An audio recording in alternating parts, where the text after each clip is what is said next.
শয়তান আল্লাহ রাব্বুল আলামিনের দরবারে আরজ করলো, হে খুদা, আমি তোমার কসম খেয়ে বলতে পারি, আইয়ুব নবী একমাত্র তোমার প্রদত্ত সম্পদের লোভে ও আরাম আয়েশের তৃপ্তিতে তোমার ইবাদত বন্দেগী করে থাকে। যদি তার এই ধন সম্পদ ও সুখ শান্তি বিলীন হয়ে যায়, তাহলে একদিনও সে ইবাদতে লিপ্ত থাকবে না। হে খুদা, তুমি নবীর উপর হস্তক্ষেপ করার ক্ষমতা দাও, আমি একটু দেখি তোমার আইয়ুব কতটা তোমার বিশ্বস্ত নবী। আল্লাহ রাব্বুল আলামিন শয়তানকে জানিয়ে দিলেন, তোমাকে নবীর উপর হস্তক্ষেপ করার ক্ষমতা প্রদান করা হলো। তোমার যেভাবে ইচ্ছা সেভাবেই তুমি নবীকে পরীক্ষা করে দেখতে পারো। শয়তান আল্লাহর প্রদত্ত ক্ষমতা পেয়ে একজন প্রতীক সেজে হযরত আইয়ুব আলাইহিসসালামের নিকট গমন করলো। আইয়ুব আলাইহিসসালামের নিকট গিয়ে নিজ দরিদ্রতা প্রকাশ করে শয়তান বলল, হুজুর, আমাকে কয়েকদিন আপনার বাসায় থাকার অনুমতি প্রদান করুন। হযরত আইয়ুব আলাইহিসসালাম লোকটির সম্পর্কে সন্দেহ পোষণ করলেন, কারণ তার শরীর থেকে এক প্রকার তীব্র গন্ধ বের হচ্ছিল। তখন হযরত আইয়ুব আলাইহিসসালাম তার সেই আবেদন নাকচ করে দিয়ে বললেন, আমি তোমাকে কিছু টাকা পয়সা দিচ্ছি, তুমি অন্যত্রে গিয়ে থাকার ব্যবস্থা করো। শয়তান হযরত আইয়ুব আলাইহিসসালামের এই ব্যবহারে খুবই ক্ষিপ্ত হলো, তাই মলিন মুখে সে ফেরত গেল। এরপরে সে চিন্তা করতে লাগলো, কিভাবে নবীর ক্ষতি করা যায়। অনেক চিন্তা ভাবনা করে সে স্থির করলো যে নবীর ফল বাগানে আগুন ধরিয়ে দেবে। যেই ভাবনা সেই কাজ। একদিন সে নবীর ফল বাগানে গিয়ে আগুন ধরিয়ে দিল। শয়তানের লাগানো আগুনে অনেকগুলি ফল বাগান নষ্ট হয়ে গেল। ফল বাগানের কর্মচারীরা দৌড়ে গিয়ে নবীর কাছে এই খবর পৌঁছালো। তাদের কাছ থেকে এই সংবাদ শুনে হযরত আইয়ুব আলাইহিসসালাম বললেন, আলহামদুলিল্লাহ, আল্লাহর সম্পদ আল্লাহ নিয়ে গেছেন, এতে আমার চিন্তিত হবার কোনো কারণ নেই। শয়তান যখন দেখলো হযরত আইয়ুব আলাইহিসসালামের ফল বাগান ধ্বংস করে দেওয়ার পরেও বিন্দুমাত্র বিচলিত হলেন না তিনি, তখন তার মনে আগুন ধরে গেল। অতঃপর সে আবার চিন্তা করতে লাগলো, কি করে নবীর ক্ষতি করা যায়। পরের দিন শয়তান নবীর আস্থা বলে গিয়ে আগুন ধরিয়ে দিল। সেখানে আগুন এক ঝড়ের আকারে সমস্ত মাঠ পরিভ্রান্ত হয়ে গেল, যাতে সমস্ত পশু মারা গেল এবং কিছু সংখ্যক রাখালও সেই আগুনে মৃত্যুবরণ করলো। অন্যান্য রাখালগুলি এই খবরটি দ্রুত নবীর কাছে পৌঁছে দিল। খবর শুনে হযরত আইয়ুব আলাইহিসসালাম নামাজের নিয়তে দাঁড়িয়ে গেলেন এবং তিনি বলতে লাগলেন, আল্লাহর সম্পদ আল্লাহ তাআলা নিয়ে গেছে, এতে আমার বিচলিত হবার তো কিছুই নেই। শয়তান যখন দেখলো এত কিছুর পরেও নবী সামান্যতম বিচলিত হচ্ছে না, তখন তার মনে আরো আগুন জ্বলে উঠল। এরপরে সে নবীর আরো বড় ক্ষতি করার চিন্তা করতে লাগলো। হযরত আইয়ুব আলাইহিসসালামের 12 জন সন্তান ছিল। তারা মক্তবে পড়াশোনা করত। মক্তবে পড়ালেখা করার জন্য প্রতিদিনের মতো একদিন সকালে হযরত আইয়ুব আলাইহিসসালামের 12 জন সন্তানেই উস্তাদের কাছে মক্তবে পড়াশোনা করতে গেল। এমন সময় উস্তাদ কোনো এক কাজে সেই মক্তব থেকে বের হলো, আর শয়তান এই সুযোগে সেই মক্তবের ছাদ ধসিয়ে দিল। এতে করে হযরত আইয়ুব আলাইহিসসালামের 12 জন সন্তানই মৃত্যুর মুখে পতিত হলো। মক্তবের ওস্তাদ কাঁপতে কাঁপতে গিয়ে হযরত আইয়ুব আলাইহিসসালামকে জানালো, হে আল্লাহর নবী, আমি কোনো এক কাজে মক্তবের বাইরে গিয়েছিলাম, এর মধ্যেই ইমারতের ছাদ ধসে পড়ে আপনার 12 জন সন্তানই মৃত্যুর মুখে পতিত হয়েছে। ওস্তাদের মুখে এই কথা শুনে হযরত আইয়ুব আলাইহিসসালাম বললেন, সুবহানাল্লাহ, আলহামদুলিল্লাহ, লা ইলাহা ইল্লাল্লাহু, আল্লাহু আকবার। আল্লাহর সম্পদ আল্লাহই নিয়ে নিয়েছে, এতে আমার বিচলিত হবার তো কিছুই নেই। শয়তান যখন দেখলো সন্তানের মৃত্যুতে হযরত আইয়ুব আলাইহিসসালামের ঈমানে মোটেও কমতি আসলো না, তখন সে হিংসায় জ্বলে পুড়ে ছারখার হয়ে যেতে লাগলো এবং সে আরো বড় ক্ষতি করার চিন্তা ভাবনা করতে লাগলো। এদিকে হযরত আইয়ুব আলাইহিসসালামের দুশমনেরা নবীর এই পরীক্ষা দেখে খুব খুশি হলো। নবীর কর্মচারী ও চাকরবাকররা নবীর এই করুণ অবস্থা দেখে যে যেদিকে পারলো চলে গেল। নবীর বাড়িঘর, বাগান, আস্তাবল সবকিছু শূন্য হয়ে পড়ে রইল। এই সুযোগে শত্রুরা এসে সবকিছু লুট করতে আরম্ভ করলো। বিধ্বস্ত বাড়ির সকল মালামাল তারা নিয়ে গেল। বাগানের বাকি সকল ফল ও ফসল নিয়ে তাদের মধ্যে কারাকারি আরম্ভ হলো। এক কথায় হযরত আইয়ুব আলাইহিসসালামের আরাম আয়েশ, সন্তান সন্ততি ও সমুদয় ধন সম্পদ সপ্তাহকালের মধ্যেই শেষ হয়ে গেল। হযরত আইয়ুব আলাইহিসসালামের 4 জন স্ত্রী ছিল। 3 জন নবীর সঙ্গে ঝগড়া করে এবং তর্ক বিতর্ক করে বিদায় হয়ে গেল।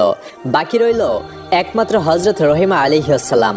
সবসময় তিনি নবীর সাথে সাথে থাকতেন। দেশের মানুষ নবীর নবুয়তি দাবির প্রতি তুচ্ছ তাচ্ছিল্য ও উপহাস আরম্ভ করে দিল। কেউ কেউ বলল, আইয়ুব যদি আল্লাহর নবী হতো তাহলে তার উপরে এরকম গজব কেন নাজিল হলো। আসলে সে নবী নয়, মিথ্যে নবুয়তের দাবির কারণে আল্লাহ তাআলার গজব তার উপর নাজিল হয়েছে। এদিকে নবীর ভক্তদের মধ্যেও ভাঙন দেখা দিল। এই অবস্থা দেখে শয়তান তেমন খুশি হতে পারল না।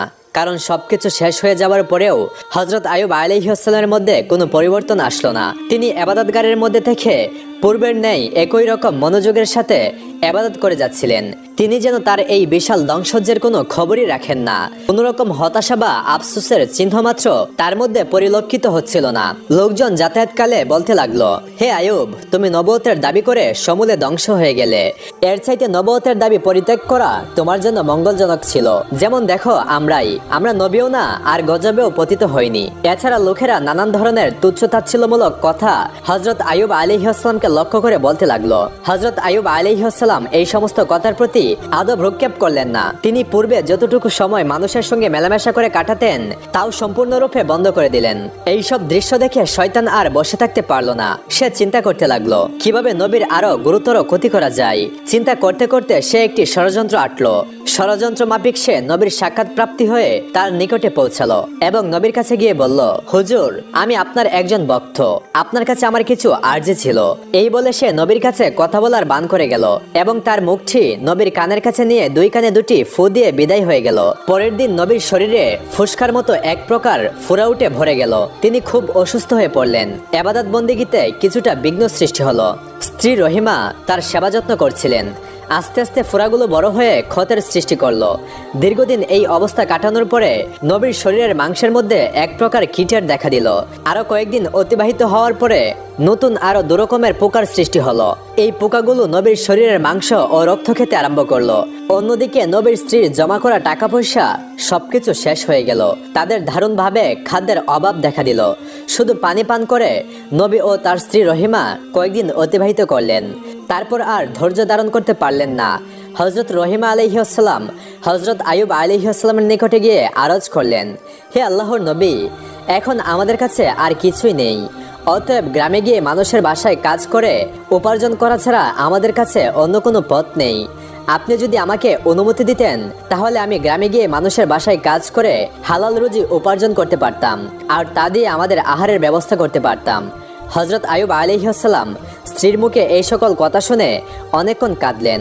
তারপর তিনি বললেন, হে রহিমা, তোমাকে কষ্ট দেবার কোনো মানসিকতাই আমার ছিল না, কিন্তু আমি অত্যন্ত অসুস্থ হয়ে পড়েছি, তাই বাধ্য হয়েই তোমাকে অনুমতি দিতে হচ্ছে। তুমি যাও, মানুষের বাসায় গিয়ে কাজ করো, তারপরেও তো কিছু হালাল রুজি উপার্জন করা যাবে। নবীর অনুমতি পেয়ে বিবি রহিমা মানুষের বাসায় কাজ করতে আরম্ভ করে দিলেন। এদিকে গ্রামবাসী আইয়ুব আলাইহিস সালামের শরীরের অবস্থা দেখে অত্যন্ত ভীত সন্তুষ্ট হয়ে পড়ল। ঘৃণায় তাদের শরীর গিরগির করতে লাগলো। এছাড়া মাংস পচার গন্ধে মানুষ অতিষ্ঠ হয়ে পড়ল। তাই একদিন তারা হযরত আইয়ুব আলাইহিস সালামের নিকট উপস্থিত হয়ে বলল, হে আইয়ুব, তুমি অতি সত্বর আমাদের এই গ্রাম ছেড়ে অন্যত্রে চলে যাও, না হলে আমরা তোমাকে বের করে দিতে বাধ্য হব। হযরত আইয়ুব আলাইহিস সালামের সঙ্গে মাত্র 3 জন লোক ছিল তখন। একজন ছিলেন তার স্ত্রী রহিমা আর 2 জন হযরত আইয়ুব আলাইহিস সালামের শিষ্য ও ভক্ত।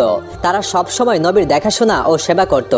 গ্রামবাসীদের ক্রমাগত চাপের মুখে হযরত আইয়ুব আলাইহিস সালামের শিষ্যরা তাকে বহন করে অন্য গ্রামে চলে যাওয়ার জন্য রওনা করলো। অনেকক্ষণ পথ চলার পর তারা অপর এক গ্রামে উপস্থিত হলো। সেই গ্রামের লোকেরা হযরত আইয়ুব আলাইহিস সালামের শরীরের অবস্থা দেখে বলল, তোমরা এখনই একে নিয়ে অন্যত্রে চলে যাও, না হলে আমরা তাকে মেরে এখান থেকে তাড়িয়ে দেব। এভাবে শিষ্যরা 60টি গ্রাম হযরত আইয়ুব আলাইহিস সালামকে নিয়ে ঘুরলো, কিন্তু কোনো গ্রামের লোকেরাই হযরত আইয়ুব আলাইহিস সালামকে আশ্রয় দিল না। তখন শিষ্যরা বিরক্ত হয়ে গেল এবং রাস্তার পাশে ময়লা ও আবর্জনা ফেলার এক স্থানে গাছের ছায়ায় হযরত আইয়ুব আলাইহিস সালামকে রেখে বিদায় গ্রহণ করলো। বিদায়ের প্রকালে তারা বলাবলি করতে লাগলো, হযরত আইয়ুব আলাইহিস সালাম আল্লাহর নবী হওয়া সত্ত্বেও তার উপরে এই ধরনের মুসিবত কেন আসলো? অন্যজন উত্তর দিল, হয়তোবা তিনি আল্লাহ তাআলার মর্জির বিপরীত কোনো কাজ করেছেন, না হয় তার এই পরিণতি কেন হবে? তারা একজন আরেকজনকে বলল, নবী যখন আল্লাহর মনোনীত কার্যকলাপ থেকে বিচ্যুত হয়েছে তখন আর তার পিছনে থেকে আমাদের কোনো লাভ নেই, চলো আমরা এখান থেকে চলে যাই। দুজনে এ ব্যাপারে একমত হলো এবং হযরত আইয়ুব আলাইহিস সালামকে গাছের নিচে রেখেই তারা বিদায় গ্রহণ করলো। হযরত রহিমা আলাইহিস সালাম হযরত আইয়ুব আলাইহিস সালামকে ছেড়ে যাওয়ার পাত্রী নন। তাই তিনি সদা সর্বদা নবীর খেদমতে ব্যস্ত থাকতেন। দিনের কিছু সময়ে মানুষের বাসায় গিয়ে কাজ করে যা সামান্য উপার্জন করতেন তা দ্বারা স্বামীর জন্য ঔষধ ও খাবারের ব্যবস্থা করতেন। এভাবেই দীর্ঘদিন অতিবাহিত হয়ে গেল। হযরত আইয়ুব আলাইহিস সালামের শরীরের কত কীট মরে যায়, আবার কত নতুন ভাবে কত কীটের জন্ম হয়। এভাবে দিন দিন কীটের সংখ্যা বাড়া ছাড়া আর কমে না। তার শরীরে সামান্য হাড্ডি মাংস ছাড়া আর কিছুই অবশিষ্ট ছিল না। একদিন হযরত আইয়ুব আলাইহিস সালামের শরীর থেকে কয়েকটি কীট গড়িয়ে পড়ে গেল। তখন হযরত আইয়ুব আলাইহিস সালাম স্ত্রী রহিমাকে ডেকে বললেন, রহিমা, মানুষ মাটির তৈরি। মানুষ মৃত্যুবরণ করার পরে তার শরীরের হাড় মাংস পুনরায় মাটিতে পরিণত হবে। মাঝখানে আল্লাহর কিছু পোকা যদি এই মাংস ও রক্ত খেয়ে কিছুটা তৃপ্তি লাভ করতে পারে, এতে আপত্তি কিসের? এতে অন্তত ওদের খাবার দানের পূর্ণতা পাওয়া যাবে। অতএব যেই কীটগুলি গড়িয়ে মাটিতে পড়ে গেছে ওইগুলিকে উঠিয়ে পুনরায় আমার শরীরের সঙ্গে লাগিয়ে দাও। হযরত রহিমা আলাইহিস সালাম স্বামীর আদেশ অনুসারে গড়িয়ে পড়া কীটগুলিকে পুনরায় উঠিয়ে তার শরীরের সঙ্গে লাগিয়ে দিলেন। একদিন হযরত রহিমা আলাইহিস সালাম গ্রামে গিয়ে কোনো কাজ পেলেন না। তখন তিনি খুবই দুশ্চিন্তাগ্রস্ত হয়ে পড়লেন। কাজের জন্য তিনি হন্যে হয়ে সারা গ্রামে ছুটে বেড়াতে লাগলেন, কিন্তু কোথাও কোনো কাজ পেলেন না। অবশেষে তিনি একজন মহিলার কাছে গিয়ে বললেন, আপনি আমাকে আজকের জন্য কিছু অর্থ ধার দিন, আমি আগামী দিনে সে অর্থ আপনাকে পরিশোধ করে দেব। আমার স্বামী অত্যন্ত রোগাগ্রস্ত, আমি আজকে কোনো কাজের ব্যবস্থা করতে পারিনি। আপনি যদি আমাকে কিছু অর্থ ধার দিতেন তাহলে সেই অর্থ দ্বারা আমি আমার স্বামীর জন্য ঔষধ ও খাবার নিয়ে যেতে পারতাম, আর না হলে আমার স্বামীকে না খেয়ে থাকতে হবে। আপনি আমার প্রতি একটু দয়া করুন। মহিলা হযরত রাহিমা আলাইহিস সালামের কথা শুনে বলল, আমি কাউকে টাকা ধার দেই না। জীবনে অনেক মানুষকে টাকা ধার দিয়েছি, কিন্তু তারা কেউ আজ পর্যন্ত আমার টাকা ফেরত দেননি। অতএব তোমার এই ভাওতাবাজির অভিনয় বাদ দিয়ে সোজা বাড়ির পথ দেখো। আমি কোনো টাকা তোমাকে ধার দিতে পারবো না। হযরত রহিমা আলাইহিস সালাম বললেন, তবে আমাকে কিছু কাজ দিন, সেই কাজের বিনিময়ে না হয় আমাকে টাকা দেবেন। মহিলা বলল, আমার কাছে কোনো কাজ নেই, তবে আমি তোমাকে এক শর্তের বিনিময়ে টাকা ধার দিতে পারি। তোমার মাথার চুলগুলি আমার খুব পছন্দ হয়েছে। তুমি যদি তোমার মাথার চুলগুলি কেটে আমাকে দিয়ে দাও, সেই চুলগুলির বিনিময়ে আমি তোমাকে কিছু টাকা দিতে পারি। হযরত রহিমা আলাইহিস সালাম বললেন, হে মহিষী নারী, আমার স্বামী অত্যন্ত রোগাগ্রস্ত, তার সমস্ত শরীর পোকায় খেয়ে ফেলেছে। তিনি কোনো কঠিন জিনিস স্পর্শ করতে পারেন না। তিনি যখন বিছানা থেকে ওঠেন তখন আমার মাথার চুল ধরে বিছানা থেকে ওঠেন। আমি যদি মাথার চুলগুলি কেটে আপনাকে দিয়ে দেই তাহলে আমার স্বামী কি ধরে বিছানা থেকে উঠবেন? তখন সেই মহিলা বলল, ঠিক আছে, তাহলে তুমি তোমার মাথার অর্ধেকটা চুল কেটে দিয়ে দাও, আমি সেই অর্ধেক চুলের বিনিময়ে তোমাকে টাকা দিব। হযরত রহিমা আলাইহিস সালাম চতুর্দিকে নিরুপায় হয়ে শেষ পর্যন্ত মহিলার প্রস্তাবে রাজি হয়ে গেলেন এবং তার মাথার অর্ধেক চুল কেটে তাকে দিয়ে দিলেন এবং তার বিনিময়ে কিছু অর্থ গ্রহণ করে সেই অর্থ দ্বারা স্বামীর জন্য কিছু আহার ও ঔষধ ক্রয় করে বাড়ির পথে রওনা করলেন। শয়তান যখন দেখলো হযরত রহিমা আলাইহিস সালাম তার মাথার অর্ধেক চুল কেটে ফেলেছেন, শয়তান এটিকে হযরত আইয়ুব ও বিবি রহিমার মাঝে ভুল বুঝাবুঝির জন্য একটি মোক্ষম সুযোগ হিসেবে গ্রহণ করলো। এরপরে সে একজন দরবেশের বেশে হযরত আইয়ুব আলাইহিস সালামের কাছে এসে বলল, হুজুর, আপনি একজন আল্লাহর নবী, অথচ আপনার স্ত্রীর চরিত্র অত্যন্ত জঘন্য। সে বিভিন্ন জায়গায় চুরি করে এবং চুরির মাধ্যমে অন্যায়ভাবে অর্থ উপার্জন করে, যার ফলে আজকে এক ঘটনায় মানুষ তাকে হাতে নাতে ধরে ফেলেছে এবং তার মাথার অর্ধেক চুল কেটে দিয়েছে। সে বাড়িতে ফিরে আসলে আপনি এর সত্যতা দেখতে পারবেন। আমরা নবী হিসেবে আপনাকে অত্যন্ত শ্রদ্ধা করি, তাই আগে থেকে আপনাকে এই ঘটনা জানিয়ে গেলাম। এই বলে শয়তান বিদায় গ্রহণ করলো। হযরত আইয়ুব আলাইহিস সালাম শয়তানের এই কথা বিশ্বাস করলেন এবং অত্যন্ত ক্রোধান্বিত হয়ে একাকী বললেন, আমার স্ত্রী এমন স্তরে গিয়ে পৌঁছেছে আমি কল্পনাও করতে পারি না। আমি আর তার উপার্জিত অর্থ খাবো না। সে আমাকে এযাবৎ অসৎ পথের উপার্জন খাইয়েছে, এই জন্য আমি আল্লাহর কাছে অত্যন্ত অনুতপ্ত। হে আমার মাবুদ রহমান রহিম, তুমি আমাকে ক্ষমা করে দাও। আমি যদি সুস্থ হয়ে উঠি তাহলে অবশ্যই তাকে 100 বেত্রাঘাত করব। পুনরায় আমি আল্লাহর কসম খেয়ে বলছি, আমি সুস্থ হবার পরেই অবশ্যই তাকে 100 বেত্রাঘাত করব। সেদিন সন্ধ্যাবেলা হযরত আইয়ুব আলাইহিস সালাম স্ত্রীর খবর শুনে অত্যন্ত ভারাক্রান্ত হয়ে রইলেন। যখন সন্ধ্যাবেলা হযরত রহিমা আলাইহিস সালাম ঘরে ফিরে আসলেন তখন হযরত আইয়ুব আলাইহিস সালাম তার সাথে কোনো কথা বললেন না। রহিমা আলাইহিস সালাম স্বামীর এই অবস্থা দেখে অত্যন্ত বিনয়ের সঙ্গে তার নিকটে গিয়ে জিজ্ঞাসা করলেন, হে প্রাণের স্বামী, আপনার কি হয়েছে? কেন আপনি আমার সঙ্গে কোনো কথা বলছেন না? কিন্তু হযরত আইয়ুব আলাইহিস সালাম তার কথার কোনো উত্তর দিলেন না। এরপর হযরত রহিমা আলাইহিস সালাম তার কাছে খাবার ও ওষুধ পরিবেশন করলেন, কিন্তু হযরত আইয়ুব আলাইহিস সালাম তাও প্রত্যাখ্যান করলেন। রহিমা আলাইহিস সালাম আইয়ুব আলাইহিস সালামের পা জড়িয়ে ধরে বললেন, হে প্রাণের স্বামী, দয়া করে আপনি আমাকে বলুন কেন আপনি আমার প্রতি মনক্ষুণ্ণ হয়েছেন। তখন হযরত আইয়ুব আলাইহিস সালাম বললেন, তোমার চরিত্র এত নিচে নামতে পারে আমি কল্পনাও করতে পারিনি। তুমি চুরি করে এতদিন আমাকে খাবার খাইয়েছ, অসৎ পথের উপার্জন আমাকে খাইয়েছ, আমি এটা কল্পনাও করতে পারিনি। আমি না জেনে তোমার উপার্জন খেয়েছি। আজ এক দরবেশ আমাকে তোমার ব্যাপারে জানিয়ে গেল। সে বলল যে তুমি চুরির কারণে হাতে নাতে ধরা পড়েছ, আর তার কারণেই মানুষ তোমার মাথার অর্ধেক চুল কেটে দিয়েছে। হযরত রহিমা আলাইহিস সালাম স্বামীর মুখে এমন কথা শুনে যেন আসমান থেকে মাটিতে পতিত হলেন এবং তার দু চোখ দিয়ে ঝরঝর করে অশ্রু গড়িয়ে পড়তে লাগলো।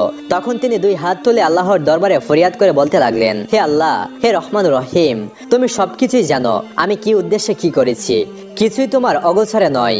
এমন অবস্থায় আমার স্বামীকে কে বা কারা মিথ্যে অভিযোগ শুনিয়ে আমার ব্যাপারে বিভ্রান্ত করে তুললো, আমি কিছুই জানি না। হে আল্লাহ, তুমি আমার স্বামীকে সঠিক ঘটনাটি অবগত করো। হে রহমান রহিম, আমি এই জন্য মানুষের কাছে ধন্না দিতে যাব না। আপনি আমার একমাত্র ভরসা, তুমি আমার সর্বশ্রেষ্ঠ বিচারক, অতএব এর বিচার তুমি করো। যে জালিম আমার স্বামীর মনে আমার ব্যাপারে কুধারণা সৃষ্টি করে গিয়েছে তার তুমি সঠিক বিচার করো। হযরত রহিমা আলাইহিস সালামের এই ফরিয়াদ শুনে আল্লাহর আরশ কেঁপে উঠল। তখন আল্লাহ রাব্বুল আলামিন হযরত জিবরাইল আলাইহিস সালামকে হযরত আইয়ুব আলাইহিস সালামের নিকট পাঠিয়ে দিলেন। হযরত জিবরাইল আলাইহিস সালাম হযরত আইয়ুব আলাইহিস সালামের নিকট এসে বললেন, হে আল্লাহর নবী, আপনার স্ত্রী অত্যন্ত সৎ এবং নেককার।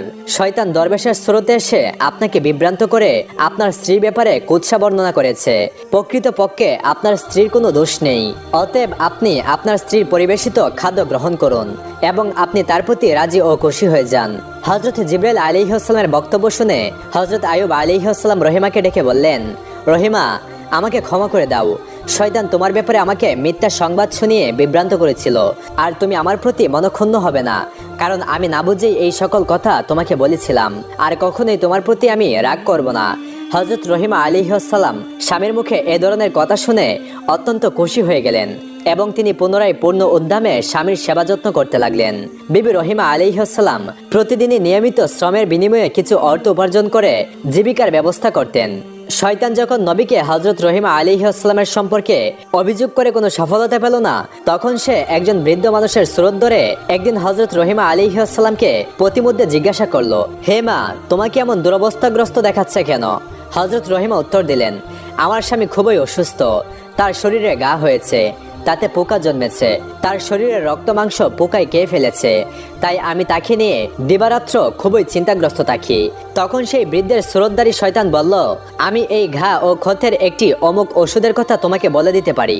যদি তুমি তোমার স্বামীকে না জেনে এটা ব্যবহার করতে পারো, তাহলে একদিনের মধ্যেই এই রোগ থেকে সে মুক্তি লাভ করতে সক্ষম হবে। বিবি রহিমা বলল, হুজুর, দয়া করে আমাকে ওষুধের নামটি বলে দিন, আমি এটা ব্যবহার করার চেষ্টা করব। তখন বৃদ্ধ বলল, এই ওষুধ সম্পর্কে যদি তোমার স্বামীকে পূর্বেই অবগত করে দাও, তাহলে সে এই ওষুধ ব্যবহার করতে অস্বীকার করতে পারে। অতএব তুমি যদি তাকে না জানিয়ে ব্যবহার করতে পারো, তাহলে অবশ্যই সে আরোগ্য লাভ করবে।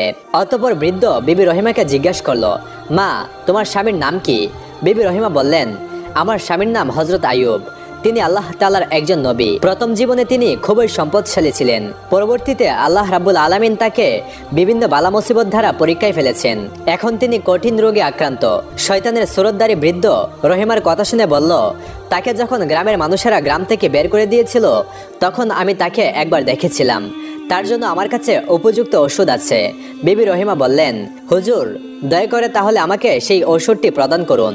বৃদ্ধ বলল, তুমি এখানে একটু অপেক্ষা করো, আমি ওষুধ এনে এখনই তোমাকে দিচ্ছি। এই বলে বৃদ্ধ চলে গেল। বিবি রহিমা সেখানে বৃদ্ধের অপেক্ষায় দাঁড়িয়ে রইলেন। কিছু সময় পরে বৃদ্ধ এক বোতল পানি জাতীয় ঔষধ এবং মাংস জাতীয় এক প্রকার ঔষধ নিয়ে হাজির হলো। বৃদ্ধ রহিমার হাতে বোতল তুলে দিয়ে বলল, এই ঔষধ তার শরীরে লাগাবে, এবং মাংস জাতীয় ঔষধ দিয়ে বলল, এটা ভুনা করে তাকে খেতে দেবে। দেখবে আগামী 2 দিনের মধ্যে তার শরীর অর্ধেক সুস্থ হয়ে যাবে। তারপরের দিনও এভাবেই লাগাবে। 2 দিনের মধ্যেই তিনি আরোগ্য লাভ করবেন। হযরত আইয়ুব আলাইহিস সালাম হলেন আল্লাহর নবী, আমাদের প্রিয় পথ প্রদর্শক। তার প্রতি আমাদের প্রাণের গভীর আকর্ষণ রয়েছে। অতএব তার সামান্য উপকার করতে পারলে নিজেকে ধন্য বলে মনে করব। আমি তার একজন কঠিন ভক্ত, কিন্তু শত্রুদের সতর্ক বিরোধিতার কারণে আমি তার কোনো খোঁজ খবর নিতে পারিনি। তবে আগামীতে আমি সরাসরি তার নিকট দেখা করব। এই ধরনের লম্বা বক্তব্য দিয়ে শয়তান বিবি রহিমার আস্থা অর্জন করে সেখান থেকে বিদায় গ্রহণ করলো। বিবি রহিমা ঔষধ নিয়ে নবীর কাছে পৌঁছালেন। প্রথমে তারা আহারাদি সম্পূর্ণ করেন। এরপর তিনি অনেক চিন্তা ভাবনা করতে লাগলেন, কিন্তু শেষ পর্যন্ত নবীকে না জানিয়ে এই ঔষধ ব্যবহার করতে সাহস পেলেন না। তাই তিনি নবীর কাছে গিয়ে বললেন, হে আল্লাহর নবী, আজ এক বৃদ্ধ পথের মধ্যে আমাকে এক প্রকার ঔষধ দিয়েছেন এবং তিনি বলেছেন এই ঔষধ নিয়মিত 2 দিন ব্যবহার করলেই আপনি পরিপূর্ণ আরোগ্য লাভ করবেন। হযরত আইয়ুব আলাইহিস সালাম বিবি রহিমার কথা শুনে বললেন, হে রহিমা, তুমি কি মনে করো আমার এই রোগ ওষুধের মাধ্যমে আরোগ্য লাভ করার রোগ? এটা আল্লাহ তাআলা আমাকে দিয়েছেন এবং তিনি এই রোগ সারিয়ে তুলবেন। কোনো ঔষধে এই রোগ কমবে না। হযরত রহিমা আলাইহিস সালাম স্বামীর কথা শুনে বললেন, যিনি এই ঔষধ দিয়েছেন তিনি একজন মুসলমান, তিনি আপনারও ভক্ত, তাই তার ওষুধের ব্যাপারে আমার কোনো সন্দেহ নেই। এখন আপনার মর্জির উপর নির্ভরশীল। হযরত আইয়ুব আলাইহিস সালাম বললেন, আপাতত তুমি ওষুধটা রেখে দাও। আল্লাহ তাআলার পক্ষ থেকে এ ব্যাপারে কোনো সংবাদ না পেলে আমি এই ওষুধ ব্যবহার করতে পারি না। হযরত রহিমা আলাইহিস সালাম নবীর আদেশ পেয়ে নবীর বিছানার কাছেই সেই ওষুধ রেখে দিল। পরের দিন সকালে হযরত আইয়ুব আলাইহিস সালাম বিবি রহিমাকে ডেকে বললেন, হে রহিমা, আমি অসুস্থ হবার পর থেকে প্রতি রাতে 2 বার আল্লাহ রাব্বুল আলামিনের তাজাল্লি দর্শন করতাম এবং সেই তাজাল্লি দর্শন করে মনে অশেষ তৃপ্তি লাভ করতাম। কিন্তু আজকে রাত্রে আমি সেই তাজাল্লি প্রদর্শন করতে সক্ষম হইনি। কিন্তু এর কারণ কি তা আমি বুঝতে পারলাম না। রহিমা বললেন, হে প্রাণের স্বামী, আপনি একজন আল্লাহর নবী, এর উপযুক্ত কারণ হয়তো আপনি ভালো জানেন। আমি একজন সাধারণ আল্লাহর বান্দি, আমি কি করে জানবো এর উপযুক্ত কারণ কি? এরপর হযরত আইয়ুব আলাইহিস সালাম খুবই দুশ্চিন্তাগ্রস্ত হয়ে পড়লেন। এভাবেই এক এক করে 3 দিন কেটে গেল। তিনি আল্লাহ রাব্বুল আলামিনের তাজাল্লি দর্শন করতে সক্ষম হলেন না। অবশেষে তিনি 2 হাত তুলে আল্লাহর দরবারে কেঁদে কেঁদে তাজাল্লি দর্শন লাভের জন্য ফরিয়াদ জানাতে লাগলেন, হে আল্লাহ রাব্বুল আলামিন, আমি জানি না কি ভুলের কারণে আপনার তাজাল্লি দর্শন লাভ করতে আমি সক্ষম হচ্ছি না। আমার যদি কোনো ভুল হয়ে থাকে তাহলে আমার ভুলগুলিকে মার্জনা করুন, আর দয়া করে আপনার তাজাল্লি দর্শন থেকে আমাকে বঞ্চিত করবেন না। হযরত আইয়ুব আলাইহিস সালামের এই রূপ দোয়ার পরে হযরত জিবরাইল আলাইহিস সালাম এসে তাকে জানালেন, হে আল্লাহর নবী, আপনার বিছানার পাশে শরাবের বোতল ও শকুরের মাংস রাখা আছে। এই সকল হারাম জিনিস আপনার বিছানার পাশে রেখে আপনি কিভাবে আল্লাহর তাজাল্লি দর্শনের আশা করতে পারেন? আপনি যদি পুনরায় আল্লাহ তাআলার তাজাল্লি লাভ করতে চান তাহলে অবশ্যই এই জিনিসগুলি এখনই বিছানার পাশ থেকে অপসারণ করুন। গভীর রজনীতে হযরত আইয়ুব আলাইহিস সালাম রহিমাকে ডেকে বললেন, হে রহিমা, আমার বিছানার কাছে কোথায় শরাফ ও শকুরের মাংস আছে দেখো, অতি সত্বর সেগুলোকে অপসারণ করো। এই বস্তুগুলি এখানে থাকার কারণেই আমি আল্লাহর তাজাল্লি দর্শন করতে ব্যর্থ হচ্ছি।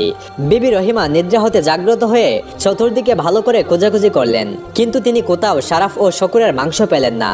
তখন হযরত আইয়ুব আলাইহিস সালাম তাকে বললেন, তোমার আনা সেই ওষুধগুলি কোথায়? বিবি রহিমা বললেন, ওগুলি এখানেই আছে, আপনার বিছানার পাশেই। নবী বললেন, সেগুলিকে এখান থেকে সরিয়ে ফেলো, আমার মনে হয় এগুলি শরাফ ও শকুরের মাংস। নবীর আদেশ পেয়ে বিবি রহিমা তখন সেই ঔষধগুলোকে দূরে সরিয়ে দিলেন। তারপর হযরত আইয়ুব আলাইহিস সালাম আবার ধ্যানমগ্ন হলেন। যখন রজনী শেষের দিকে আসলো তখন আইয়ুব আলাইহিস সালাম চিৎকার দিয়ে উঠে বললেন, হে রহিমা, এবার আমি আল্লাহর তাজাল্লি দর্শন করতে সক্ষম হয়েছি। রহিমা, ভেবে দেখো তাহলে এই ঔষধগুলি ছিল শরাফ এবং শকুরের মাংস। এগুলি আমার নিকট থাকায় আমি আজ 3 দিন পর্যন্ত আল্লাহ তাআলার তাজাল্লি প্রদর্শন করতে ব্যর্থ হচ্ছি। এগুলি যে তোমাকে দিয়েছে সে মানুষ নয়, সে মানুষরূপে শয়তান। এই ঔষধগুলি দিয়ে তোমাকে এবং আমাকে বিভ্রান্ত করার চেষ্টা করছিল, কিন্তু আল্লাহ রাব্বুল আলামিনের অশেষ মেহেরবানিতে আমরা শয়তানের ধোঁকা থেকে রক্ষা পেতে সক্ষম হয়েছি। হযরত আইয়ুব আলাইহিস সালাম এইভাবে দীর্ঘ 18 বছর যাবত নির্মম রোগ, শোক ও দুঃখ যাতনা ভোগ করছিলেন। শেষের দিকে যখন পোকাগুলো তার চোখ ও জিহ্বায় আক্রমণ করতে লাগলো তখন তিনি কেঁদে কেঁদে আল্লাহর দরবারে ফরিয়াদ করলেন, হে আল্লাহ, আমার চোখ দ্বারা আমি স্ত্রীকে দর্শন করি এবং সূর্য দেখে নামাজের ওয়াক্ত ঠিক করি, আর জিহ্বা দ্বারা তোমার জিকির আজগার করি। অতএব এই 2টি জিনিসও যদি পোকামাকড় খেয়ে নষ্ট করে ফেলে তাহলে তোমার ইবাদত করা আমার জন্য কষ্টকর হয়ে যাবে। এই দুয়ার পরিপ্রেক্ষিতে আল্লাহ তাআলা তার নবীকে জানিয়ে দিলেন, আমি অচিরেই আপনাকে রোগমুক্ত করব এবং আপনার স্ত্রীকে পুরস্কৃত করব। কোনো একদিন ভোরবেলা রহিমা যখন কাজে বের হয়ে গেলেন, রহিমা কাজে বের হয়ে যাওয়ার পরে হযরত জিবরাইল আলাইহিস সালাম এসে হযরত আইয়ুব আলাইহিস সালামকে বললেন, হে আল্লাহর নবী, আপনি আপনার পদযুগল দিয়ে মাটির উপর আঘাত করুন। আপনার আঘাতের ফলে একটি নহর সৃষ্টি হবে। আপনি সেই নহরের পানি দিয়ে গোসল করুন এবং পেট ভরে সেই পানি পান করুন। অল্পক্ষণের মধ্যেই আপনি সুস্থ হয়ে উঠবেন। হযরত আইয়ুব আলাইহিস সালাম হযরত জিবরাইল আলাইহিস সালামের পরামর্শ অনুসারে পা দ্বারা মাটিতে আঘাত করলেন। তখন সেখান থেকে একটি পানির ফোয়ারা সৃষ্টি হলো এবং সেই ফোয়ারা থেকে পানি উত্তালিত হয়ে হযরত আইয়ুব আলাইহিস সালামের শরীরে পতিত হলো। আল্লাহর মেহেরবানিতে হযরত আইয়ুব আলাইহিস সালামের শরীরে সেই ফোয়ারার পানি লাগার সঙ্গে সঙ্গে তার শরীরের কত স্থানগুলি ভালো হয়ে যেতে লাগলো এবং সেখানে নতুন চামড়া গজালো। অতঃপর নবী এসে সেই ফোয়ারার পানিতে ভালো করে গোসল করলেন। সমস্ত শরীরে নতুন চামড়া গজালো এবং তার ক্ষতগুলি এমন ভাবে নিশ্চিহ্ন হয়ে গেল যেন তার শরীরে কোনোদিনই কোনো ক্ষত এবং রোগের চিহ্ন ছিল না। ফোয়ারার পানিতে গোসল করার পরে তার শরীর পূর্বের চাইতে অনেক উজ্জ্বল ও সুন্দর হয়ে উঠল। মুখমণ্ডল চন্দ্রের ন্যায় জ্বলজ্বল করতে লাগলো। তিনি গোসল সমাধান করে পেট ভরে সেই ফোয়ারার পানি পান করলেন। এতে তার ক্ষুধা ও তৃষ্ণা সম্পূর্ণরূপে দূর হয়ে গেল। এমন সময় তিনি দেখলেন একজন ফেরেশতা দূর থেকে থলে ভর্তি করে কাপড় চোপড় নিয়ে তার কাছে হাজির হয়ে বলল, হে আল্লাহর নবী, এগুলো আপনার জন্য জান্নাত থেকে নিয়ে আসা হয়েছে, এগুলি আপনি পরিধান করুন। এরপর লোকটি চলে গেল। হযরত আইয়ুব আলাইহিস সালাম পুটলা খুলে দেখতে পেলেন সেখানে জান্নাতি কাপড় রয়েছে। অতঃপর তিনি জান্নাতি জামা কাপড় পরিধান করে বর্ণনার্থিক সৌন্দর্যের অধিকারী হলেন। তার মনে অশেষ তৃপ্তি এলো। তিনি দীর্ঘ 18 বছর রোগে ভোগার পরে আজকে পরিপূর্ণভাবে আরোগ্য লাভ করলেন এবং হাঁটতে ও চলতে সক্ষম হলেন। তিনি আল্লাহর দরবারে শুকরিয়া আদায় করতে করতে কিছু দূর গিয়ে বনের এক প্রান্তে বসে রইলেন। এমন সময় বিবি রহিমা কষ্টে উপার্জিত কিছু টাকা ধারা খাবার ক্রয় করে দ্রুত স্বামীর নিকট ফিরে আসলেন। তিনি তার স্বামীর নিকটে ফিরে এসে দেখলেন তার স্বামী তার বিছানায় নেই। হযরত রহিমা আলাইহিস সালাম এই দৃশ্য দেখে হতভম্ব হয়ে পড়লেন। অতঃপর তিনি সেখানে বসে চিৎকার করে কাঁদতে আরম্ভ করলেন এবং বিনয়ের সাথে আল্লাহ রাব্বুল আলামিনের দরবারে প্রার্থনা করলেন, হে আমার মাবুদ, আমি জানি না আমার স্বামীকে কে নিয়ে গিয়েছে। তাকে কি কোনো বাঘে খেয়ে ফেলেছে নাকি অন্য কোনো জীবজন্তু গায়েব করে দিয়েছে, আমি কিছুই জানি না। হে আমার মাবুদ, তোমার কাছে আমার ফরিয়াদ জানাচ্ছি, তুমি আমার স্বামীকে আমার কাছে ফেরত দাও। হে আল্লাহ রাব্বুল আলামিন, আপনি দয়ার সাগর, আপনি পারেন না এমন তো কোনো কাজ নেই। আমার স্বামীকে ছাড়া আমি কোনোভাবেই বাঁচব না। এভাবে অনেকক্ষণ যাবৎ হযরত রহিমা আলাইহিস সালাম আল্লাহ রাব্বুল আলামিনের দরবারে ফরিয়াদ করার পরে উঠে দাঁড়ালেন এবং তিনি এদিকে সেদিকে ছুটাছুটি করে হযরত আইয়ুব আলাইহিস সালামকে খুঁজতে লাগলেন। তিনি দেখতে লাগলেন কোথাও হযরত আইয়ুব আলাইহিস সালামের কোনো চিহ্ন খুঁজে পাওয়া যায় কিনা। তিনি অনেকক্ষণ ছুটাছুটি করার পরে তিনি হযরত আইয়ুব আলাইহিস সালামের কোনো চিহ্ন কোথাও খুঁজে পেলেন না। এরপর তিনি দেখতে পেলেন দূরে এক ব্যক্তি সুন্দর পোশাক পরিচ্ছদ করে বসে আছেন। তিনি সেই ব্যক্তির নিকট গিয়ে জিজ্ঞাসা করলেন, জনাব, এখানে গাছের নিচে একজন রোগী ছিল, আপনি কি তার কোনো খবর জানেন? হযরত আইয়ুব আলাইহিস সালাম এতক্ষণ দূরে বসে হযরত রহিমা আলাইহিস সালামের এই অবস্থা পর্যবেক্ষণ করছিলেন। তৎক্ষণাৎ তিনি হযরত রহিমা আলাইহিস সালামের কাছে তার পরিচয় প্রকাশ করলেন না। তিনি হযরত রহিমা আলাইহিস সালামকে বললেন, রোগী তোমার কি হয়? হযরত রহিমা আলাইহিস সালাম বললেন, তিনি আমার প্রাণের স্বামী ছিলেন, তিনি আল্লাহর একজন নবী ছিলেন, তার নাম হযরত আইয়ুব আলাইহিস সালাম। তিনি দীর্ঘ 18 বছর যাবৎ রোগাগ্রস্ত অবস্থায় এখানে ছিলেন।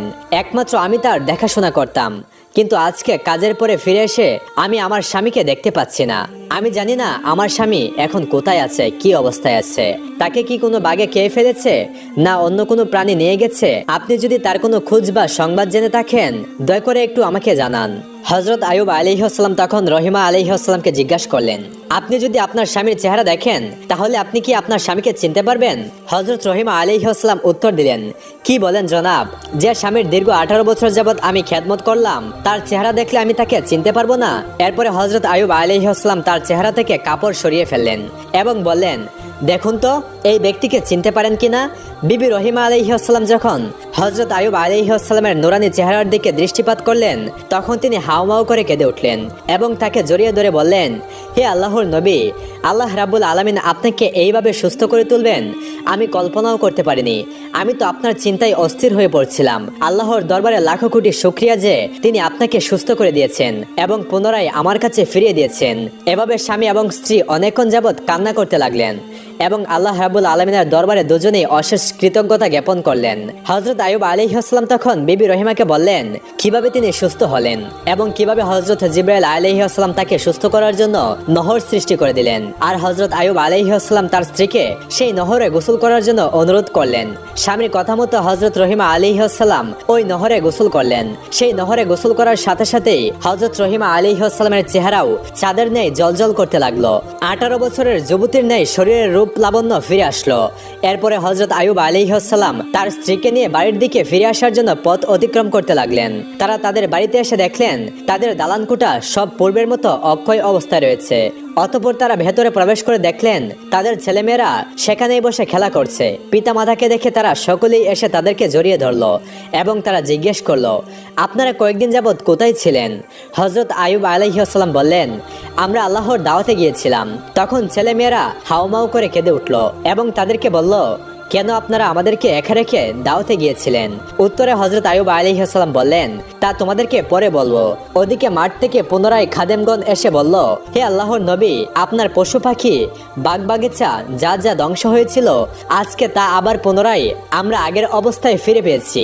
এগুলো কিভাবে সব আগের অবস্থায় ফিরে এসেছে আমরা কিছুই জানি না। কিছুক্ষণ পরে কয়েকজন খাদেম এসে বলল, হুজুর, আপনার দন্দৌলত আসবাবপত্র মানুষ যা যা লোড করে নিয়েছিল তা সম্পূর্ণরূপে আমরা ফিরে পেয়েছি। সমস্ত মালপত্র আমাদের এই প্রাসাদের একটি কক্ষে রক্ষিত আছে। হযরত আইয়ুব আলাইহিস সালামের আরো কয়েকজন পুরাতন খাদেম এসে তার বন্ধু বান্ধব ও উন্নয়নের আগমন খোঁজ খবর নেওয়ার কথা নবীকে জানালেন। নবীর সকল খবর শুনে পুনরায় আল্লাহ রাব্বুল আলামিনের ইবাদতে মশগুল হয়ে পড়লেন। হযরত জিবরাইল আলাইহিস সালাম নবীকে এসে বললেন, হে আল্লাহর নবী, আপনি রোগাগ্রস্ত অবস্থায় রহিমার চুল কাটার ঘটনা শুনে ক্রোধান্বিত হয়ে কসম খেয়েছিলেন যে তাকে 100 বেত্রাঘাত করবেন। সেক্ষেত্রে আপনি যে ঘটনার জন্য কসম খেয়েছিলেন তা মিথ্যে বলে পরিণত হয়েছে বটে, কিন্তু আপনার সত্যের কসম বাতিল হয়নি। অতএব আপনি 100 গমের শীষ একত্রিত করে বিবি রহিমার শরীরে মৃদু স্পর্শ করুন, তাতে আপনার কসমের স্বার্থ পূর্ণ হয়ে যাবে এবং হযরত রহিমা আলাইহিস সালামের কোনো কষ্ট হবে না। জিবরাইল আলাইহিস সালামের পরামর্শ অনুসারে তখন হযরত আইয়ুব আলাইহিস সালাম 100 গমের শীষ একত্রিত করে বিবি রহিমার শরীরে একবার মৃদু আঘাত করলেন। এতে নবীর কসমও পূর্ণ হয়ে গেল এবং বিবি রহিমারও কোনো কষ্ট হলো না। প্রিয় দর্শক শ্রোতা, শয়তান হযরত আইয়ুব আলাইহিস সালামকে অসংখ্যবার চ্যালেঞ্জ করেছিল, কিন্তু হযরত আইয়ুব আলাইহিস সালামকে তিনি কোনোভাবেই বিভ্রান্ত করে পথভ্রষ্ট করতে পারেনি। আমরাও যদি হযরত আইয়ুব আলাইহিস সালামের মতো আল্লাহ রাব্বুল আলামিনের পথে ধৈর্য ধারণ করতে পারি, তাহলে শয়তান কখনোই আমাদেরকে পথভ্রষ্ট করতে পারবে না। প্রিয় দর্শক, এই ছিল আমাদের আজকের ভিডিওটি কেমন লাগলো একটি লাইক দিয়ে কমেন্ট করে জানাবেন এবং পরবর্তী ভিডিও পেতে আমাদের চ্যানেলটি অবশ্যই সাবস্ক্রাইব করবেন। আপনারা সকলেই ভালো থাকবেন, সুস্থ থাকবেন। আল্লাহ হাফেজ।